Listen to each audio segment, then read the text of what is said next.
Dr. Vuving, what was it like for you growing up in Vietnam? Well, I had an interest in things in history, in politics, and international relations from very early on when I was a elementary schooler, and I spent most of the summer with my grandparents, and my grandma told me a lot of stories about my family's past. It was clear for me that the fate of my family was heavily affected by politics. Most of the property of my grandparents were seized by the new regime, and they didn't allow my father to go to college, even though he graduated one of the top from high school, just because he was brought into a wrong family. And so I was so interested in, and I just wanted to dig deeper to know more about history and politics. And I found a few books about history in the bookcase of my grandparents. And I also found a dictionary, French dictionary called Larousse. Of course, I couldn't read French, but there was a color sheet with all the flags of the countries in the world.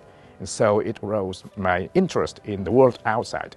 And I still remember how happy I was when my father bought me a world map.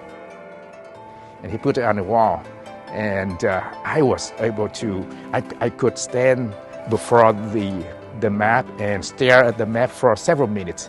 And so when I was a middle schooler, I was able to name all countries in the world and to look at them on the map and to name their capitals and recognize the flags of all countries in the world. A great interest in history and politics and the world outside. So did you always want to be an academic? No. Actually, I went to college twice. The first time I studied engineering, and I got a scholarship to go to Hungary to study. It was in 1986. And you know what?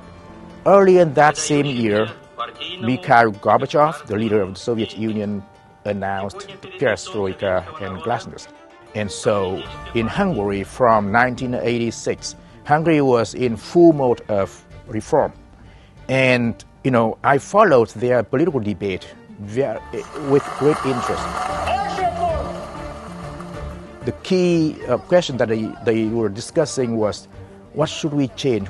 Should we change the model of socialism or the entire system? And the question, inescapably involved the role of the Soviet Union and the role of Russia in Eastern Europe. And in order to understand that, there was an urge in me to know more about history, to learn more about history. So I learned more about history of Hungary, Central Europe, and Eastern Europe, and Russia, and so on and so forth. When I looked into history, I saw, at the nexus of history and politics and international relations, the question of a country's geopolitical orientation really fascinated me. And so when I had an opportunity, I went to college a second time, and I studied in political science. It was in the mid-1990s.